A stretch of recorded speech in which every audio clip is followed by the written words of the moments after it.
I'm the director of the Congregation of St. Joseph Archives in Cleveland, Ohio. And today, I have a blurb about the session I wanted to read to make sure you think you're in the right place. Leadership Encounters Archives.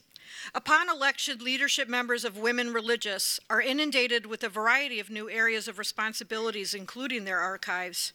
In this session, leaders relate their experiences of engaging with congregations' archives and archivists, and their shared challenge to create a long-term plan for preservation. So just to be clear, none of my panelists are archivists. Surprise. These are all people who are in leadership or were in leadership, and I'm really thrilled to have them. We have, first, in order of speaking, we'll have Sister Kathy Arnold from the Dominicans of Peace in Columbus, Ohio.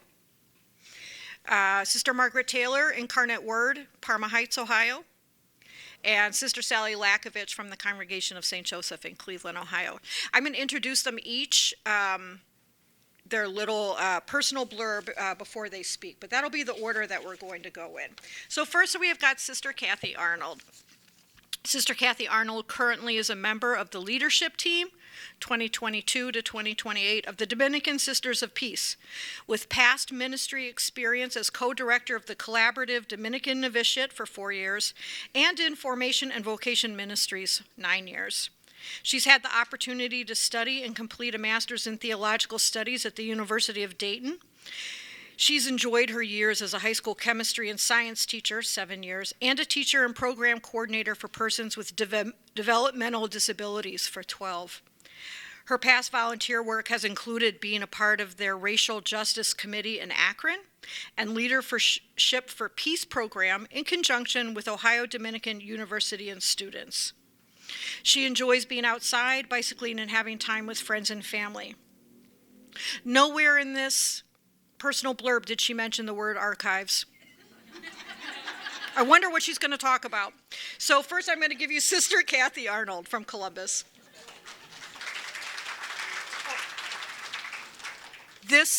We have no PowerPoints, none. So this is a listening session. We do have the wording, what do we call that up there? Captioning, yes. We have the captioning up there, but other than that, we have no PowerPoints whatsoever. This is really a discussion meeting, so we're hoping to really get into some good dialogue at the end. I'll do this.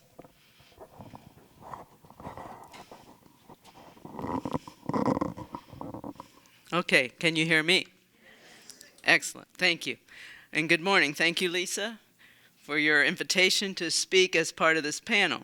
I'm eager to listen and learn from Sisters Margaret and Sally, who will be sharing more advanced experiences than mine. As my introduction mentioned, I'm a Dominican Sister of Peace, and my term in leadership runs from 2022 to 2028. Our congregation is a union of 7 Dominican congregations beginning in 2009, with an 8th Dominican congregation merging with us in 2012. With that, our archives are a combination of materials from these 8 original congregations, plus the new materials we are generating as Dominican Sisters of Peace. These archival materials are located in 3 different Mother House locations, with most of them in the Columbus Mother House, and Michelle has a little assistance from the people in the other 2 Mother Houses. We are very grateful to have Michelle Gantz as our archivist. She has worked with us for not quite 3 years. In that time, she has made some significant contributions, and more about her contributions later. I understand I was asked to be on this panel to share about my experience of leadership in relation to being the liaison to the archivist, and the sentence that leadership members of Women Religious are inundated with a variety of new areas of responsibilities when they're first elected, including their archives. It fits for me. The archives are one of 5 major areas to which I liaison in the congregation, including our Office of Founded Ministries. We still have 19 ministries, half of which are separately incorporated, that I liaison with. But we have a staff. We have an office staff, so I'm not the primary person. I also liaison to our finance office, again professionally staffed, our Martin de Porres Center, and am liaison to one of our mission group coordinators who companions 44 sisters in the eastern portion of the United States. Until recently, I was also liaison to our mission group coordinator in the Akron Mother House, which we are in the process of closing. Since January, we've moved the sisters to 3 different care centers and to our mother house in Columbus. So back in the summer of 2022, during the transition to leadership meetings, I met with Sister Jean Poor, the sister who preceded me as a liaison to the archives.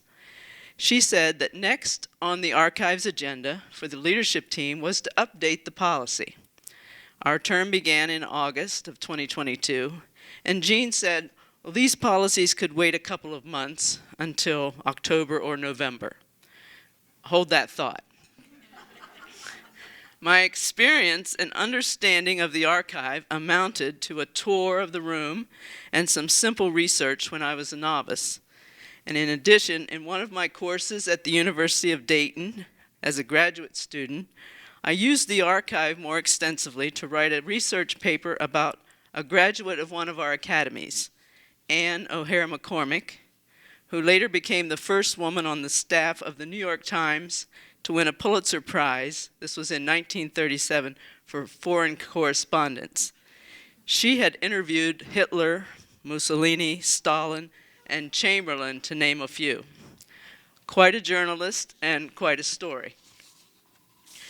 While my experience in the archive was little, my love for the stories and what motivated our foremothers in our congregations is great. So I was and am happy to serve as liaison from leadership to the archives. As I mentioned earlier, Michelle Gantz is our professional archivist. Up until the spring of 2022, our sisters were the archivists, often taking classes and workshops to learn the best practices in organizing and managing the archive. Michelle, if you know her, is very passionate about everything archives, and she's eager to connect with our sisters to help them learn what is good to retain in the archive and what is not considered archival materials. Michelle also began planning presentations and webinars that we live stream because we're in several locations. She did this with our sisters to get them more excited and active in writing their annals and their memoirs. Up until this, I didn't really realize that doing presentations would be part of the job of the archivist.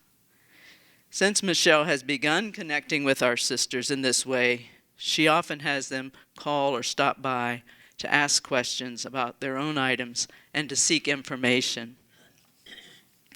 Last fall, our leadership team approved for Michelle and another staff person, Claire, who works in the Office of Founded Ministries, to participate in a pilgrimage to southern France, to walk the areas where St. Dominic de Guzman walked in the 1200s.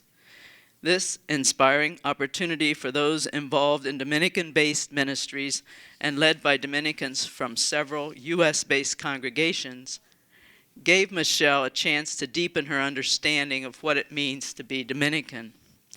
I share this because we discovered that one of the learning edges for our professional staff is to become more familiar with the vocabulary and the relationships in religious and Dominican life. Michelle and Claire did a wonderful live-streamed and in-person presentation for our sisters, sharing the fruits of their contemplation of the experience.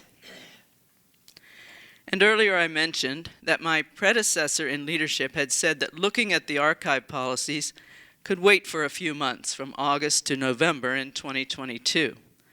Well, in fact, it was almost another whole year before we actually approved our new, more comprehensive policy for the archive. It was definitely a journey.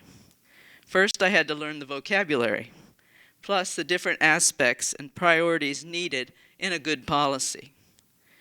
Beginning with the policy that had been approved in 2018, Michelle collected and compiled into one document all the relevant additional policies and aspects that were needed in this digital world.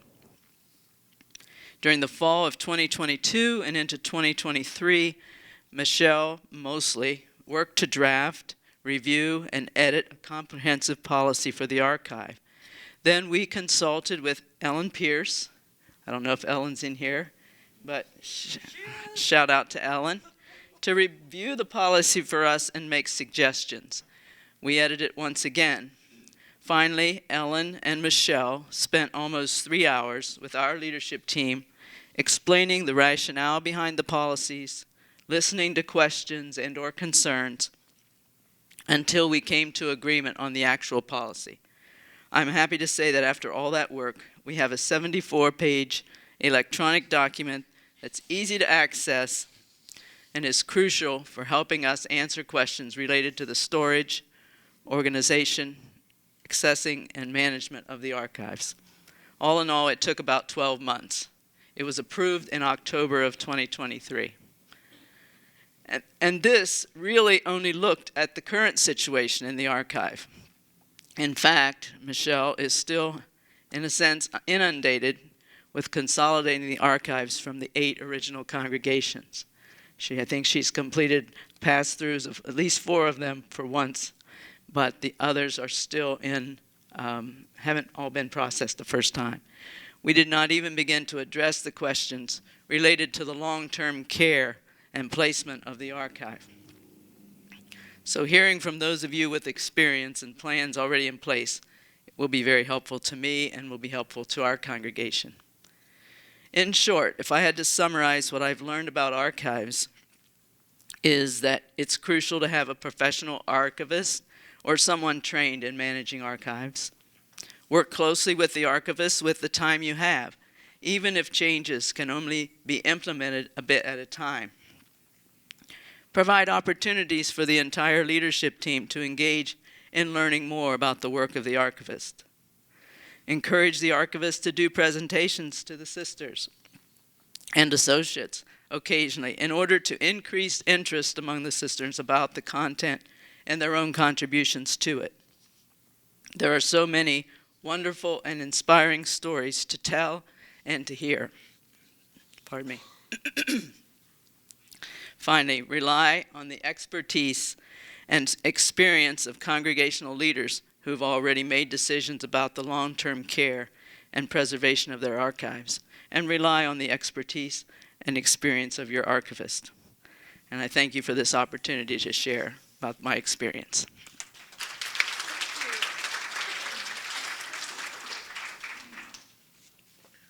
Thank you so much, Sister Kathy.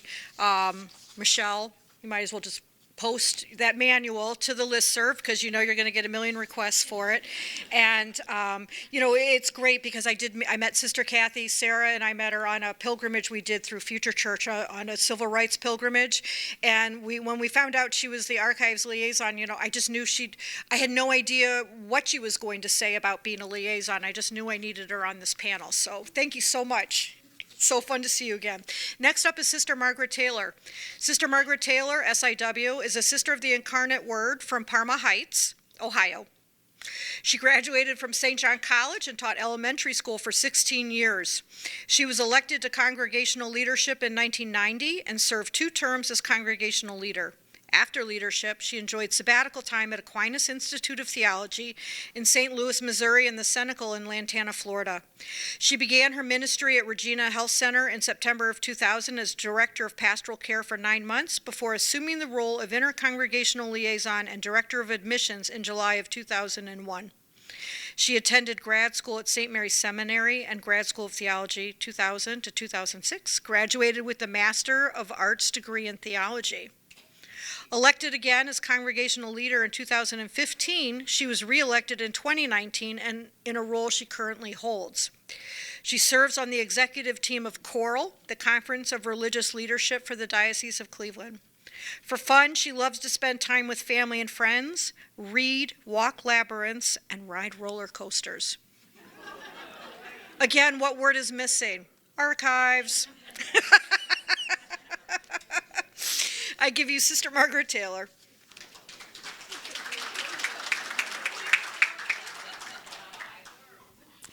Speaking of roller coasters, Archives truly is a ride like no other. I have a part of a small congregation, diocesan congregation of 11 sisters, and we are blessed to be part of RAC, Women Religious Archives Collaborative in Cleveland. I had been in leadership in the 1990s, and we had wonderful sisters who, one after the other, took care of our archives office and heritage room, where they displayed various aspects of our life, history, and ministries. In those years, the archives was where I went when we celebrated the 400th anniversary of the birth of our foundress, Venerable Jean Chazard de Mattel, in 1996. I was happy that sisters were interested in the history of the order and our local history as a congregation. All was well. When I returned to leadership in 2015, the sister archivist asked me what she should do with all the portraits of the diocesan bishops she had since the 1920s, when our first sisters came to the diocese. They were all separately wrapped in brown paper and put behind the fireproof file cabinets. I didn't have a clue as to what to do with them. I think some sisters assume that when you come into leadership, you are graced with this super knowledge of knowing everything. Not so. Those portraits of the bishops remained behind the file cabinets for 7 years, until 2022, when Ellen Pierce, an archivist and consultant for RAC, came to do a professional assessment of our archives. She stayed a week, and we received a written report after her visit with all kinds of recommendations. And guess what? The portraits of the bishops were the first to go.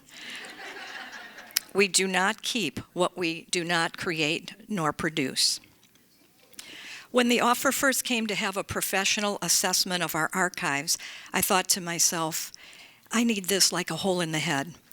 But what at first seemed a burden turned into a blessing, as we in leadership learned that we only keep what we create or produce. And that has been my mantra ever since, especially as we've been organizing our leadership files over the last 6 months. How was I to know? This was a real eye-opener for us as we came to understand that we don't have to keep everything and multiple copies of everything. And we also learned that there were some things that Ellen asked for, but we had never had a sister collect those kinds of things, like annals. What we have, and what we don't, we don't. Having the opportunity to participate in RAC from the ground up, literally and figuratively, has been a blessing for a small diocesan congregation like ours coming to fulfillment. It gives us great relief to know that our archives will be curated into the future by professionals. And we are so happy that our archives will be among the archives of some 42, and counting, other congregations of women religious. We are in good company, for sure. When Ellen Pierce came, I wanted to be a part of the process and asked a million questions. There were a million. There is something very personal about our congregational history and archives that I wanted to better appreciate how such records are kept. Ellen showed us that there is a professional way to keep archives that is more technical and efficient. For example, finding aids, so that you can easily find whatever you may be looking for. In our archives, Ellen found everything in alphabetical order, and multiple files had some of the same topics.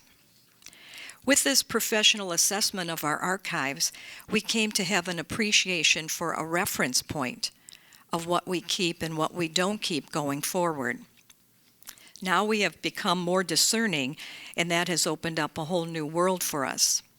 For example, we know we will keep the materials related to our journey to completion and fulfillment, because it tells a story like no other of how we are taking care of our affairs by reaching out to experts in various fields to help us plan for the future and make the proper decisions regarding care of our members, property, buildings, sponsored ministry, and legacy.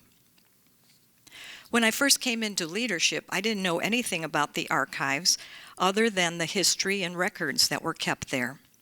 I didn't really pay any attention since I was not responsible for gathering and storing the materials.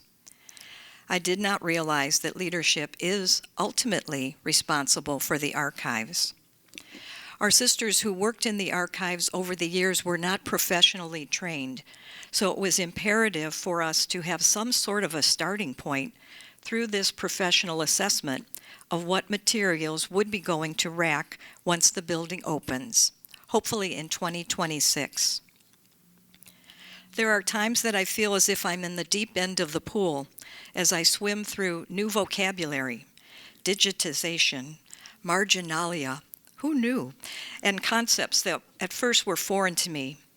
But after a couple of years of being more closely involved in our archives, I have a comfort level now that provides a greater ease in being able to ask the questions and follow through on the advice given. I have felt a bit guilty that I couldn't devote more time to organizing congregational and leadership materials for the archives. With our current situation and the urgency of time for us, I need to focus my energies on the canonical and civil goals that we are currently handling.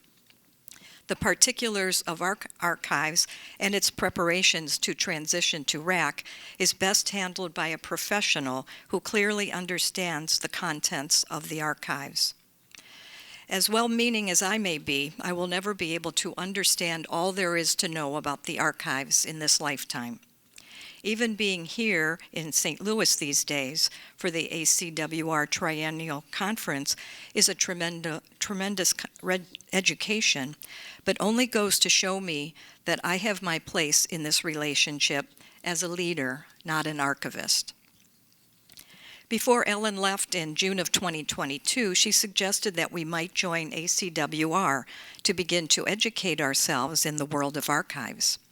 I did, and I realized the treasure of resources available. Even with limited time, reading the LCWR emails that come across my laptop offers me an education and understanding that I did not have before. After we had the professional assessment of our archives done and the written report read, we had the help of a volunteer with a PhD in organizational management. She read the report and began to follow up on aspects of the report that she could do with the help of our 91-year-old archivist who knew the files well. As a leadership team, we decided to make an archive storage area for those files which are ready to go to RAC when the time comes. It has shelving and tables and is climate controlled. It's never too late to begin to plan for the archives. As a small congregation, this question was at the top of our list. Who will care for our archives into the future? Our leadership team will have a meeting with our diocesan bishop on October 15th to update him on all our plans. He's very supportive of the Women Religious Archives Collaborative, and we are happy to tell him that we are one of the participants in RAC. Financially, we gave an initial gift and made a 5-year pledge of funds to support RAC. As we plan our legacy gifts, RAC will be one of the recipients. Since 2022, each issue of our community newsletter has had an article about our involvement in RAC. This past summer, it was the centerfold spread, as we encourage our donors to support this most worthy cause.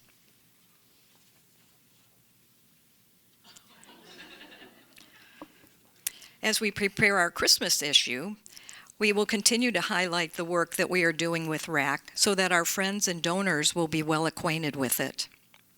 When Lisa first asked me to be a part of this panel, I accepted with great enthusiasm to tell our story of being one of the first to participate in RAC. This presentation has grown with every interaction I've had with the RAC representatives, who are helping each of the congregations with their own particular needs. Just this past May, 5 RAC representatives, called a RAC response team, came to our convent with Ellen Pierce to help us organize our congregational files and leadership files. We as leadership had been struggling the last couple years to find the time to really follow through on Ellen's recommendations from her written report. In 3 days' time, the response team had the bulk of our archives organized into acid-free folders and banker's boxes. They gave us an Excel spreadsheet that we used to find the items that we need. Of course, during those days, it was amazing to see the volumes of papers, materials, sorted and organized into filing, shredding, recycling, and tossing. Thank God we are not alone in this. We have the expertise of those of RAC to help us along the way. In closing, as a leader, I feel very confident that our archives will have a safe home among the archives of many other religious congregations, and that generations will be enriched by our mission and ministry in the Diocese of Cleveland and beyond. Thank you.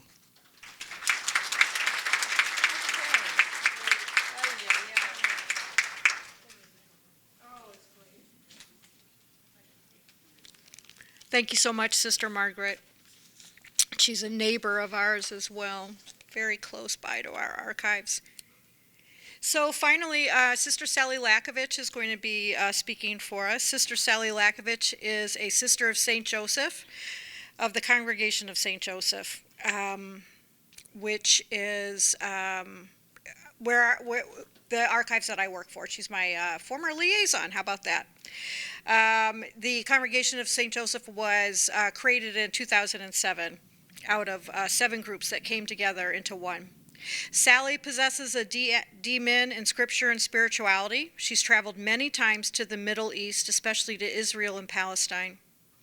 Sally was part of the Bible department at CTU in Chicago for 10 years before her election to leadership team in 2018. As a member of the team, Sally was the liaison to the archives, which are housed in Cleveland. Her term of office concluded a year ago in August 2023, but she remains greatly interested in the archives. She spends her time now online teaching, giving retreats, and doing spiritual direction. Sally Lakovich.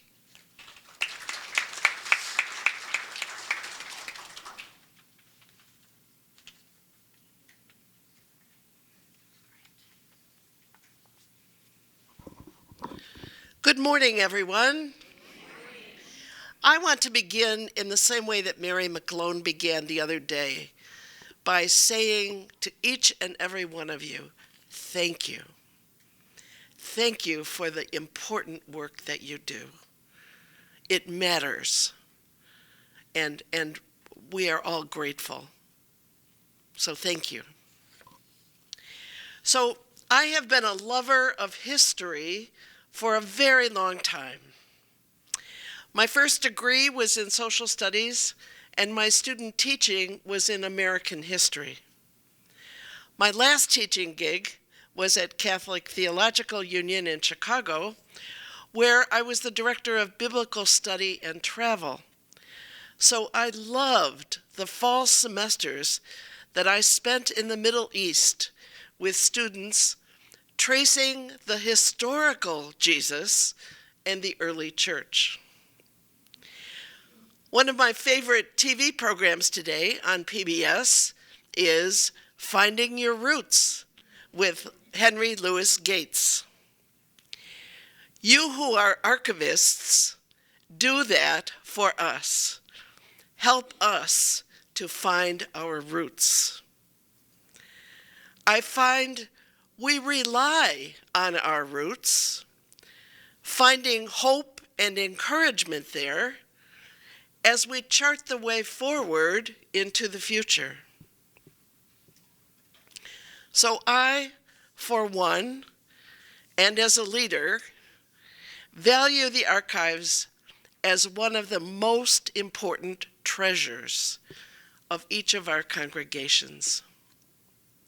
Now let me insert here, because of the skillfulness, the education, the professionality of all of you archivists, it's easy for leadership to say, go do your thing.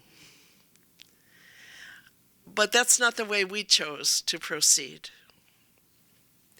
In 2018, I was elected to the leadership team of our CSJ congregation. There were 5 on our team, and we strove to operate as a real team. Although each of us were liaisons to different parts of the congregation, we consulted on every aspect and decision.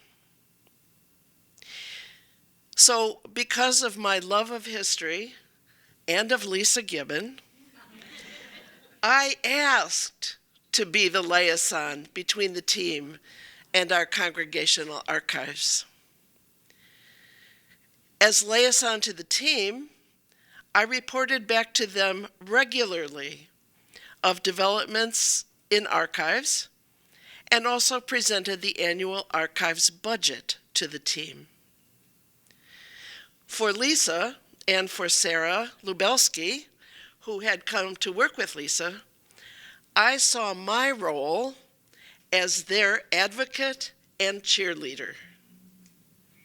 Sarah introduced me that way yesterday, cheerleader.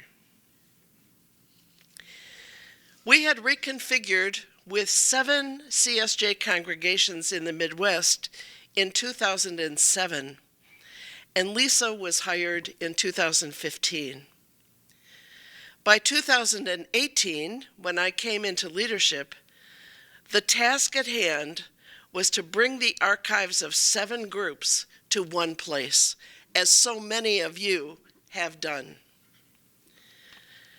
In so doing, it took a lot, and Lisa's great personality, to win over, or at least work with, the archives of those other 6 congregations.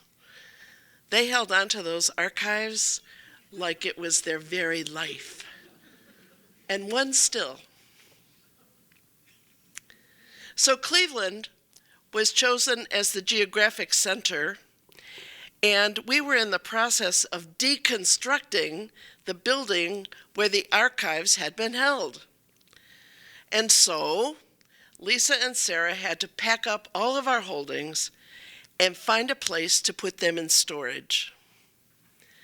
I won't forget the day that Lisa called to say that the first storage place had mistreated our precious archives.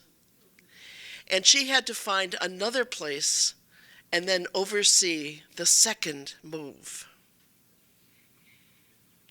Of course, in the meantime, we had to prepare a new space to house, display, and make our archives accessible.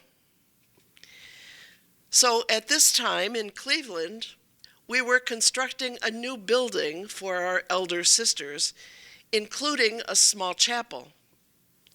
So we lobbied the team to allow our old worship space to be transformed into a state-of-the-art archives.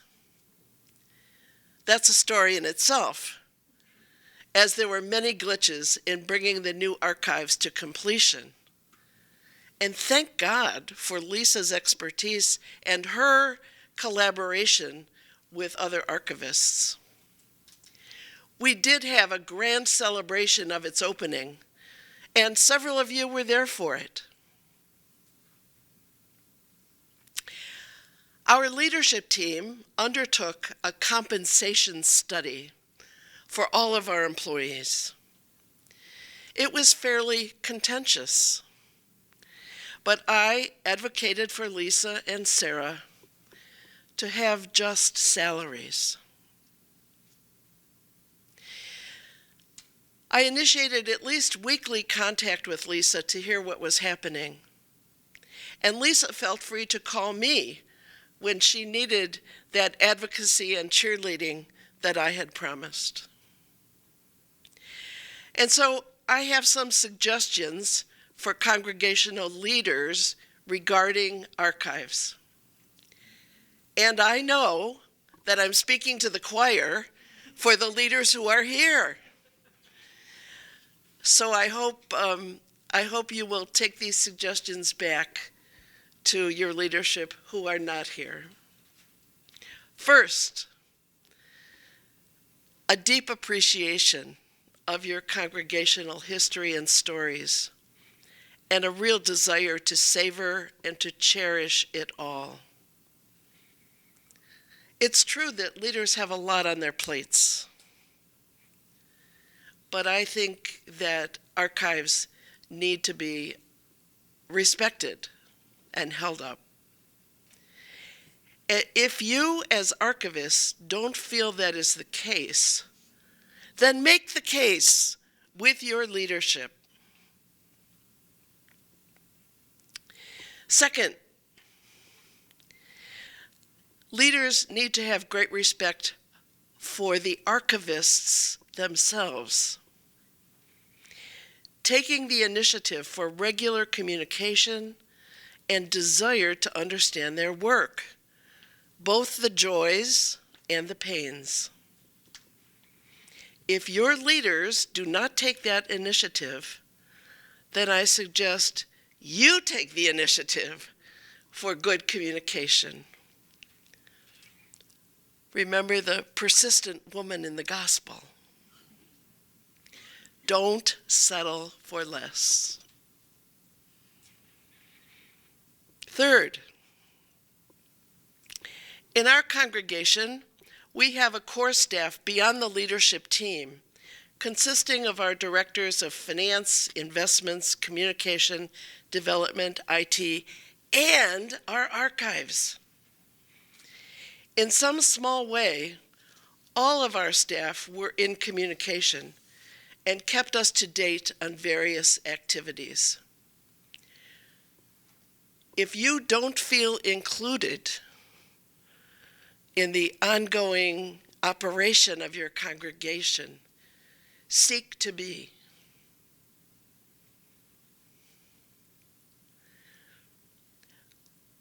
And fourth, leaders should express honest gratitude for the archivists and for the collections you care for, the research you do, the answers you find, and the mysteries you untangle.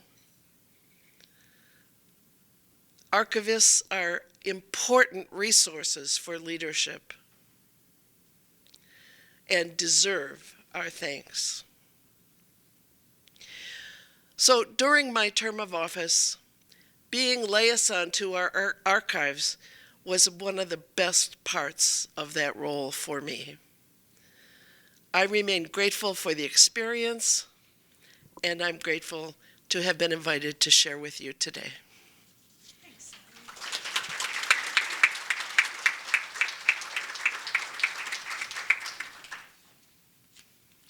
Thank you, Sally.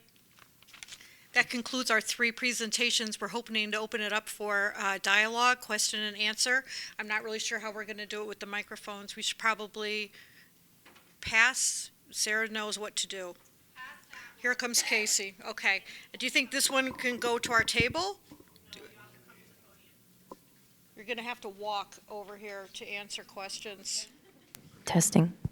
Okay. So, I know Sally pumped me up. It's just I'm not that great. And I just do want to say, though, she was a great liaison. I have a different liaison now. My relationship is completely different, not in a bad way. It's just very, very different. She's much more hands-off. And so we all know, that we get when new leadership is elected, we all get new liaisons. And the dynamics are always changing. Thank you so much, each of you. You each had such great, different, but overlapping perspectives. I thought it was just wonderful. So let's get some dialogue going with some questions and answers.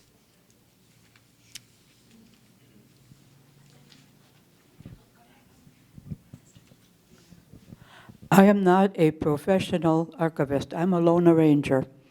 And yet I have a good relation with my leadership team, but they still do not trust me to make the decisions as to what to keep and what to shred and all of that. And I'm okay with that because, like I said, I'm not a professional. I don't know it all, but neither do they.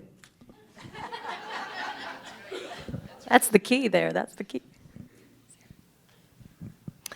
My question is about what happens, or what do you suggest when you do have a leadership change, and for whatever reason, this is a hypothetical.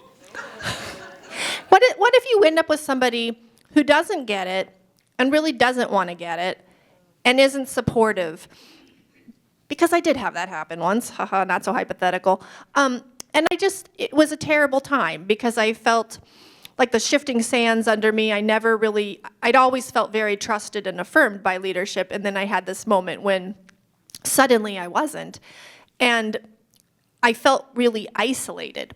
So I'm wondering what you might suggest as would be ways for people to sort of reach out to, see, this is the thing, right? You don't want to go behind your liaison's back and go talk to somebody else, but how do you suggest working with them or trying to expand their understanding of what your role could be?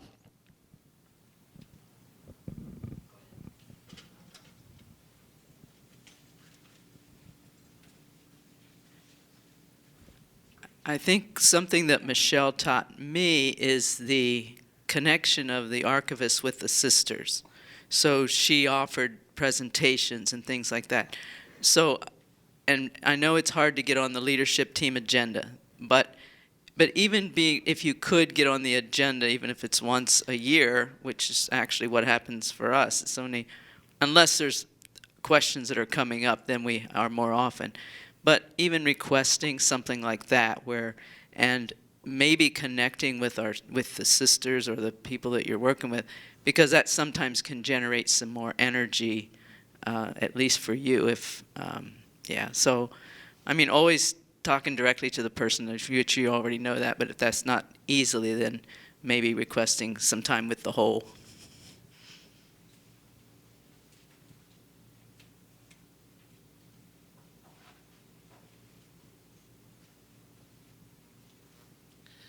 I know it's a terribly uncomfortable, isolating situation. I appreciate that.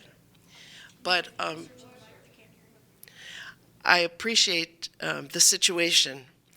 But I'd suggest killing them with kindness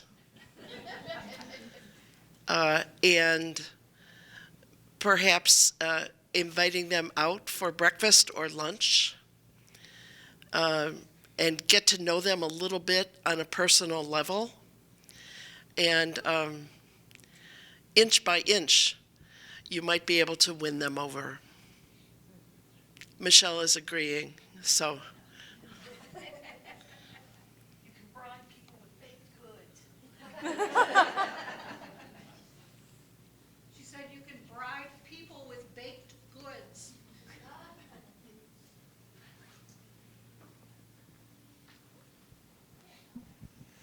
I've just finished 10 years in leadership for my congregation, and now I'm learning about the archives. It's very new.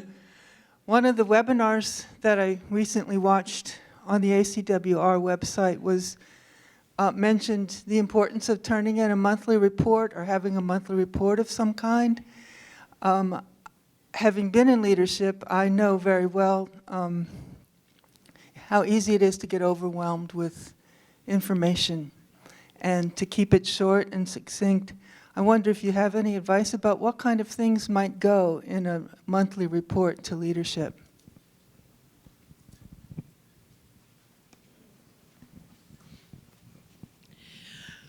You heard me mention our core staff, and so we as leadership devised a report sheet, one sheet, so it's not long, asking them significant questions like, what have you accomplished? And we did this quarterly, not monthly. What have you accomplished in the last quarter? What do you want to accomplish in the next quarter? What has been most rewarding for you? What has been most challenging for you? But it gave our whole core staff a way to report. And believe it or not, we could pick up red flags from that report, or we could offer congratulations. I want to step in and just mention what my my MO kind of was, which was that we did have these quarterly reports, and they were worded in a way that wasn't. It was I think it asked questions that weren't quite asking what I'd been up to. So they didn't really want to know that. They were more about questions, I think, like, what do you need from the leadership team now? That kind of thing. So they didn't really want the newsy stuff. But unrequested, I like to write a monthly or every other week email to my liaison, even though I don't have a lot of contact with her now. And I always make it sound like it's chatty, like my email line is like newsy update from the archives. But I include some heavy hitting stuff in there. But it just gives me a chance to casually tell her, like, oh, it was Sarah's birthday and we had a great lunch, and this, being hit with litigation, so, that kind of stuff, right? So I just kind of like get it all in one email, and I'll just send it out, and then she can read it at her leisure, like every other week. So strategy. That's what it is. It's a strategy.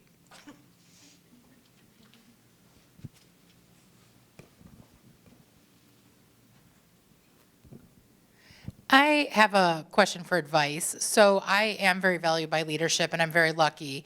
My problem is I belong to two provinces. One's based in Baltimore, and my other liaison is in St. Louis, but I'm in Milwaukee. I'm not part of any of the mission teams because I'd have to be members of both. So I kind of just hang out by myself. And while I have a good relationship with them, like, how do I connect with them more when I physically never see them? I can't really go to meetings because I'm so far away from everybody. Do you have any advice on, like, just ways I especially struggle with the East Coasters because they are so far away from me. Thanks. Or maybe I've stopped you because it's so different.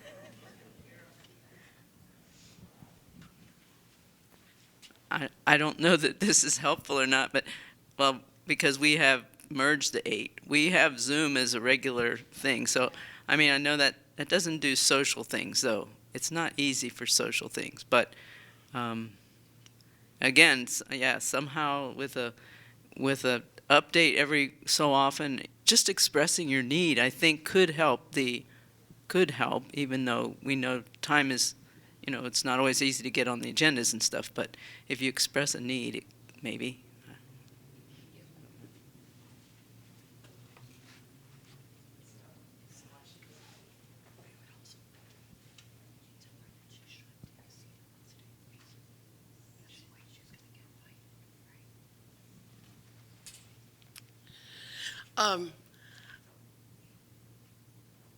I know that's an issue you want to work on, Michelle. I encourage you to go. You don't have to go often, but to go to meet the folks in person, to have them meet you in person, if that's once or twice a year to each place, because nothing beats the in-person, eye-to-eye contact. And what were you offering, Lisa? You said attending both, you'd have to attend both?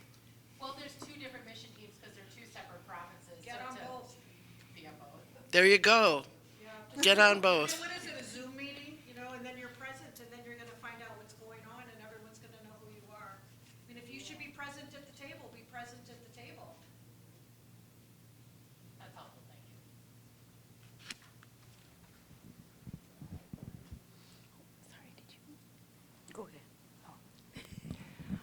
As someone who's been in leadership and is now our archivist, when I was in leadership, and I'm not a professional archivist, and I had no training for it beforehand, I made friends with people who I knew were in archives in our area and also in our Dominican family, so that if I had to say something regarding archives when I was in leadership, I sounded like I knew what I was talking about, but also I could find out. So I began to learn when I was in leadership, and I've continued that as an untrained archivist.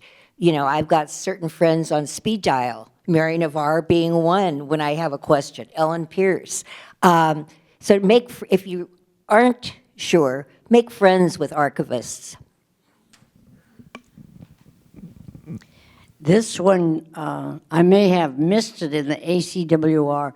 I understand that LCWR had a whole session that had to do with archives. Am I right or am I wrong?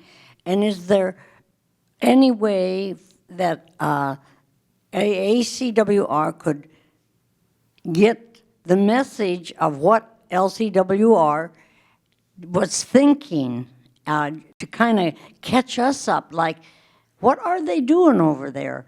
Do they know we're here? I think Casey can answer. Can you speak to that, Casey? Thank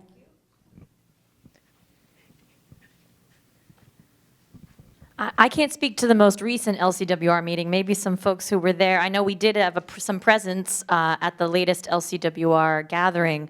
So ACWR has been trying to reach LCWR for some time, and we've made some inroads. I know Michelle, that's going to be a major focus of her presidency. And so I'll just say we are trying, but I have not been at the LCWR conferences to know. I know RICRI is also another organization that has been focusing on archives and some giving some advice about what to do there. But I'll just say we're trying and have been trying. Can I speak to that for a second too, because this is something we're working on a lot. Thanks. So we did have a meeting with the executive director of LCWR, Carlinthy, and I did, and it went very well. But for anybody who's in leadership here, if you can reach out on our behalf to LCWR and let them know you would like to hear from us, I think that would help. And it's not that they're busy. They have a lot going on. They have a million things they're dealing with. You know, they can't be everywhere at once, and we totally understand that. We're really just trying to come from a position of service, that we're there to help. And so we're not trying to be a burden. So, but I would encourage any of you that are in leadership or have past leadership or have relationships with people on the LCWR board, please, please, please reach out to them. Actually, sister. Yeah. And you're welcome to give them my name and number. I'll gladly talk to whoever. I just wanted to say that the CMSWR is here. That's me. So I'm the executive director there. And we do want to have more of a relationship with ACWR. So thank you. And I'll mention really quick that the new president of LCWR is the Congregation of St. Joseph president, Sister Kathy Brasda, and she is thumbs up for archives. I would like to know how we as archivists can help new leaders when our new liaisons come on. What can we do to help get you up to speed without overwhelming you?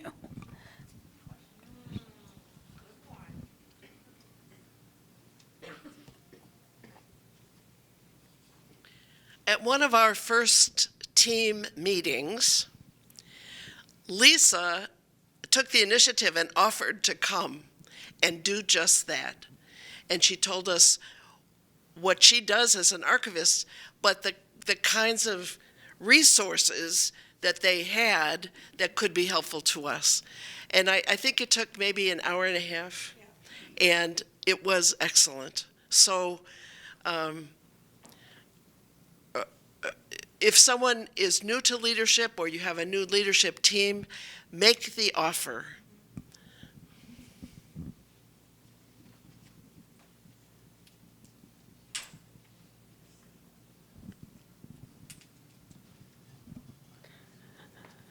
I try to do that with each new leadership team that comes in. And as I just said jokingly here, I was my own liaison for 12 years. So I talk to myself a lot. One thing I've learned with working with new leaders is that you go to talk and you give them an overview, and they're like looking at you like deer in the headlights. It's an awful lot to take in, and it can't be done. But they've heard it. It's there somewhere. And then about a year later, schedule another meeting and go back. And then the leadership has had an opportunity to know practically some of what you're talking about. And they're in a much better position to understand what you're saying and to ask you questions and to express how you can help them in a new and better way. Thank you.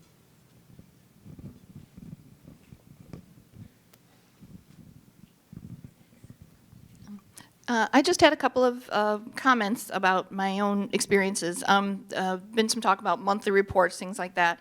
I actually started my job on like January 3rd and just thought, well, this is a perfect opportunity. I'll be able to really, keep track of what we've done and, and give updates.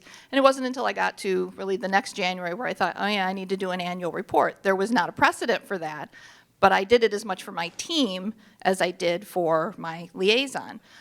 So they had been keeping track of requests, information requests for a long time. But what I did was created a Google form so that it would generate data. And somebody mentioned yesterday, there's nothing leadership likes more than data. But it does allow us we break stuff down by categories. Who did the question come from and what's their connection to the congregation? And it also allowed us to observe sort of trends, starting to get all these genealogy questions and things like that. So it was beneficial for us, but it was also this nice, precise overview what we had done, what we had accomplished, and it also allowed me to focus on the sisters who were serving the archives, who were contributing to this. And I always want to highlight their contributions because we do work as a team. And the other thing I wanted to say was that the IHM in Monroe, they did just elect new leadership, just came into office in July. And another recent change was that the congregation became separate from their health care. And so the congregation as an entity hired a chief operating officer. So she's my boss now. So I don't directly report to a sister. But when that announcement was made, everybody said yay, because she was our HR director and we liked her. And my hand just shot up at this meeting and I said, do I still get a liaison? Do I still get to, to work with a sister? And that wasn't a statement on our COO, she's great. But I immediately thought, I can't lose that connection. I am handling your history, and I need, especially as a layperson, I need somebody to, whether it's a, question of it's not just the records, but the nature of the records and the nature of the history. But that was something I just couldn't see sort of living without. And so I think I'm, having had good liaisons in the past, I knew that I did not want to be without that. And so I've had very good relationships with the leaders and liaisons.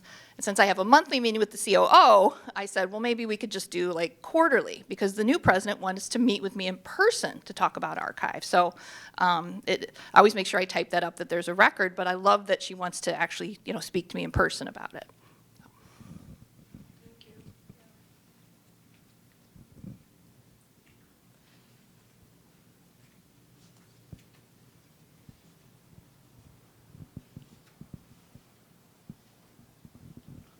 I know this sounds simplistic, but has the leadership team seen the archives?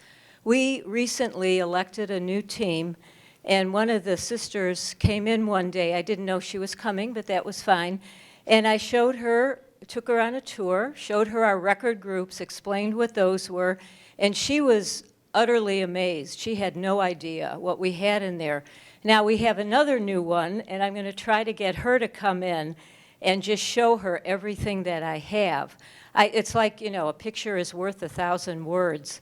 And for you to just explain, allow them to have some time for questions. And I think that, again, basing it on my own experience, I think that that's a great way to get them to know your archives.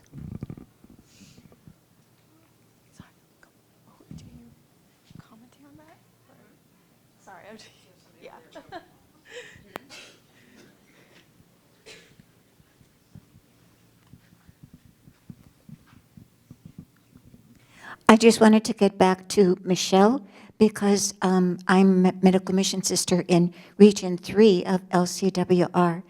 And that Region 3 is very active. And part of our meetings is that we have focus groups of interests.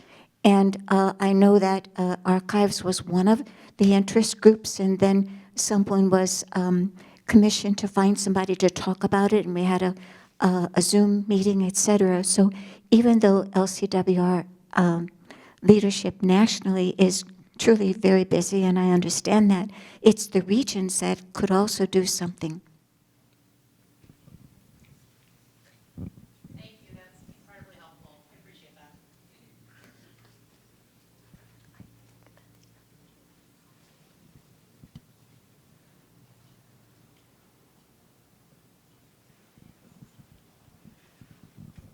As a former leader, I feel food helps.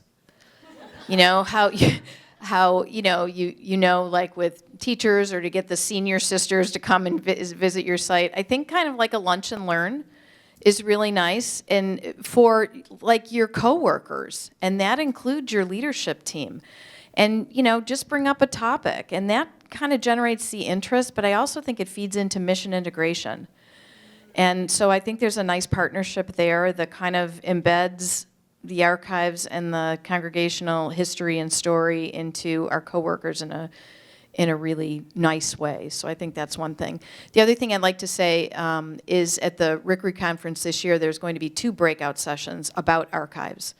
So as things are bubbling up with you and in congregations, then it bubbles up to the national level. LCWR does not really do breakout sessions. They used to, and then they didn't, and then they did last year, and then they didn't this year.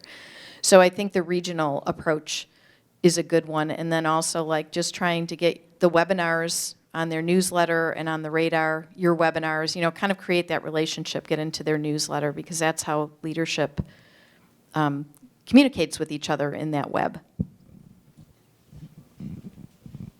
Oh, I also wanted to add that when you give your newsy updates to your leadership, it's always a good idea to keep statistics of the kinds of reference requests that you're taking. Sometimes they can just be cold hard numbers, but some leaders really like that. And even if you can give them like, we answered X number of questions in Q1 and it increased to this many questions in Q2, and maybe just give them an example of the different types of questions that you're answering from your archives can really demonstrate to them the value that you're contributing. Let me just back up. Piggyback on what Sarah just said with those stats, because she and I know that some of our liaisons, some of our leadership team members love stats. So not only did we give stats, but it was really important for us to break it down into internal and external so that they knew how much admin, especially development office, so they knew how much internal stats, internal requests for information we did. It really, relevancy is key, right? We have to stay relevant to stay in the budget. Relevancy is key. And new accessions. Oh, yeah. And how many new accessions, how many feet, so they know how fast we're filling up. I'm Jean Ann Walton. I'm a sister of St. Joseph of Concordia, Kansas. And when I took over the archives 3 years ago, I discovered there were a lot of things in our 3-dimensional storage. It's like, why do we have this item? So I started photographing everything and put it into 3 categories: paintings, fabrics, and 3-dimensional. Then I did 3 PowerPoint presentations to the leadership team, and with their assessment of what we had, we decided what to keep and what to get rid of together. And that really made a big difference, and I was able to get rid of a lot of stuff.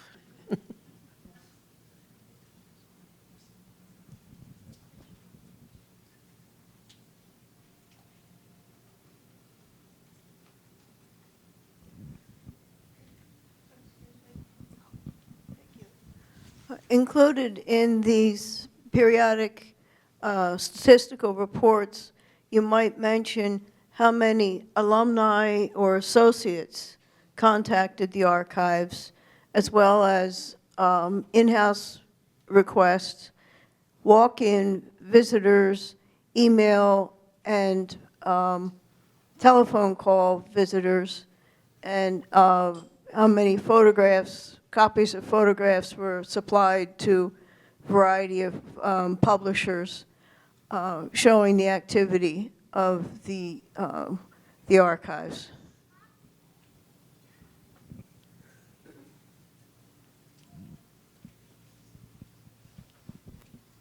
I will just add, it is very important to have that relationship with the liaison, because I'm now on 3. I'm the 3rd liaison, and the first one, she was gone by the time I had 6 months. The second one, she was very hands-off, so she was like, go do what you need to do. I have full support of you. you'd go, Myra. I'm like, that's a great cheerleader, but also very hands off. And so I was often left feeling underwhelmed by that support. And if I were to express that now, it would be like, I have a working relationship with her now. She's volunteering in the archives. Point being, it was very supportive, but also at the same time very distant. But the new liaison, Sister Elise Marie, who I will shout out because she is incredible and she is so supportive. And any email I send her, she will get back to me, and like within, if not the day, then the day of. So she is really supportive of what we do in the archives, and I think she wanted to be my liaison. So I was really grateful to her. And you can't imagine how much we need that support and how much it motivates us to do our job. And like even things that we thought we could do, and they're like, actually, you can't do that. I'm like, I had an issue with the file cabinet, and it did not end well for me, but it kind of ended well for me. But anyways, point being, it's such a small thing to like know, like, here's what you can do, and here's what you can do, but here's what we're going to talk about, those things that you're allowed to do within the vicinity of your job. Because the first two liaisons, wonderful ladies, lovely, but very hands-off, and you can only do so much in the first 6 months, and then the second one, have fun. It's just, there has to be a balance, and I appreciate Sister Elise Marie so much. If she ever sees this, I shout out to her. She's great.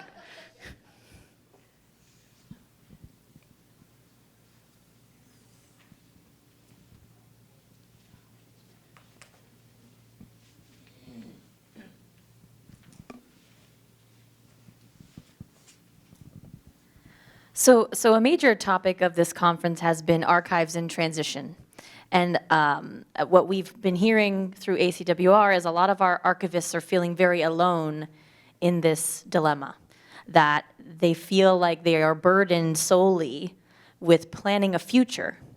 And so can you speak to how the archivists or how leadership can really work together to create a vision for the future? Because a lot of what we're seeing is that the archivists can do the work, they know what to do, but it's the lack of vision for the future that is really difficult. And so can you speak to that at all?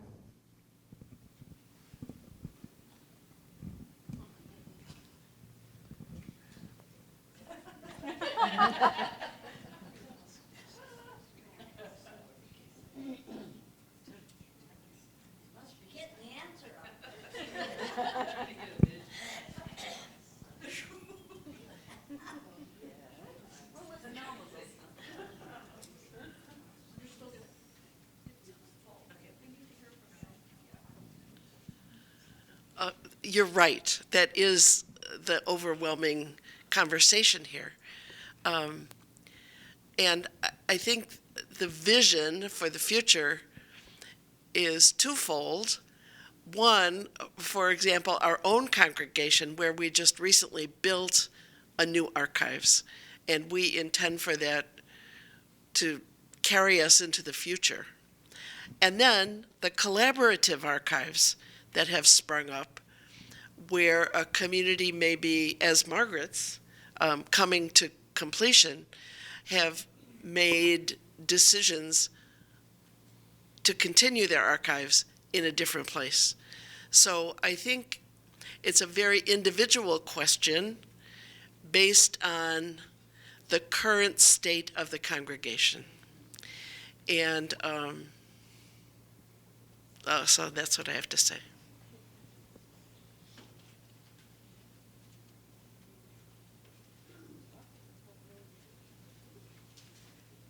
I think where Sally ended was where I would start, in the sense of, if I think of what's most pressing for us, say right now, is care of the sisters, and I literally mean physical care and stuff. So it's not that this is not important, and I think even as we continue to get smaller having been a union congregation, it's okay, what kind of legacy or what kind of presence will we have in time, even if we're getting new members, we're still not going to have all these institutions and stuff.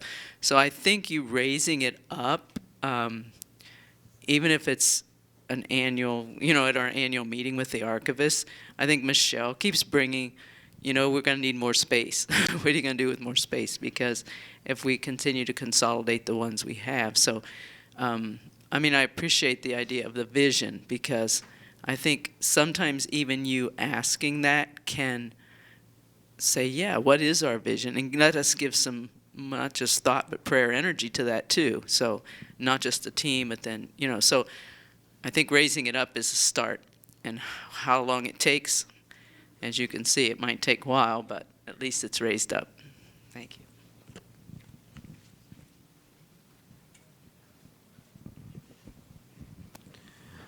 We've had a new leadership team now for a good year, but they knew the archives was a key issue, a burning issue.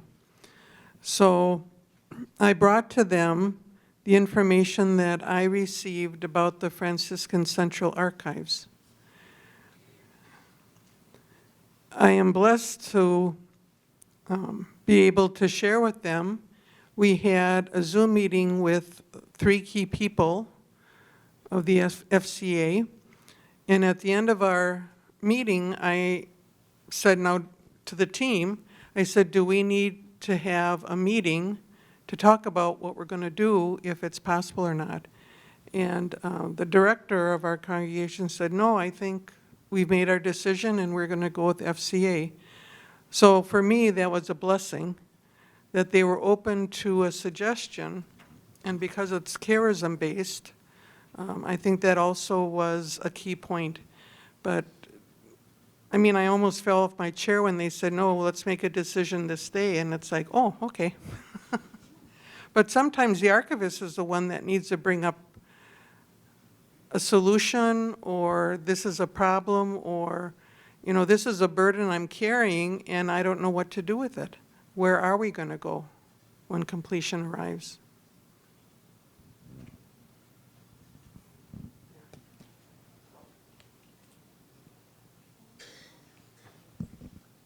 Hello. I have kind of a complicated question, I think. A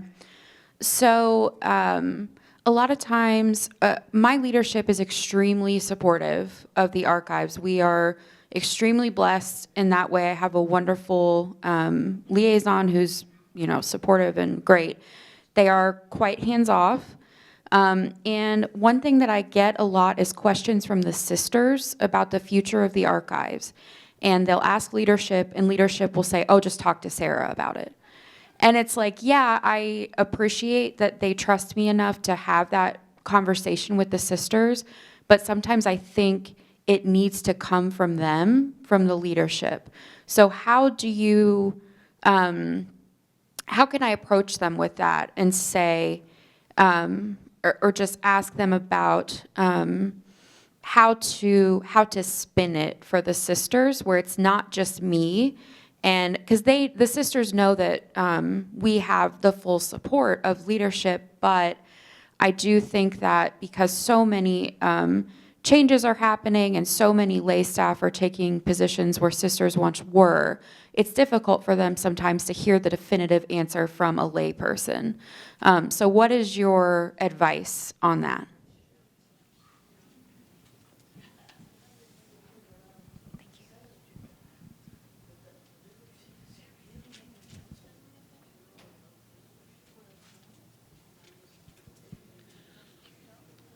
Sarah, I'm glad to hear that you find the leadership supportive. I think in one of your meetings with them, you could share with them what you just shared with us, saying, the sisters have been asking me, and you've been sending the sisters to me, but they need your word about it. And I think if you just explain that to them, they'll respond.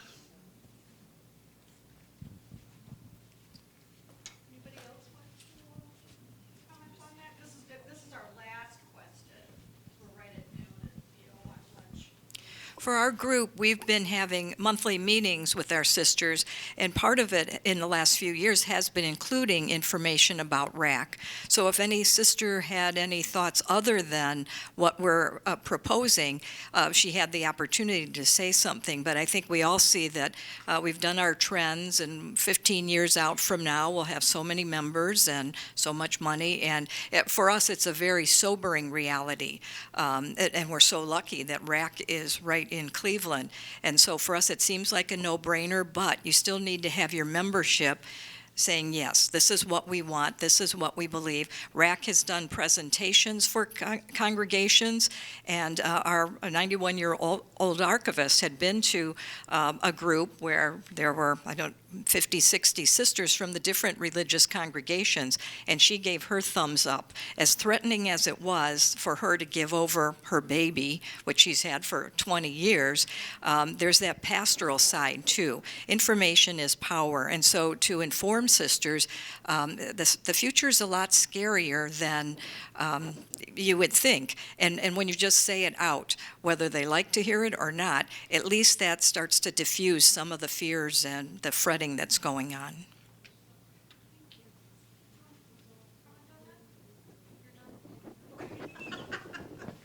Okay, that's our time. Thank you so much, everybody, for attending today.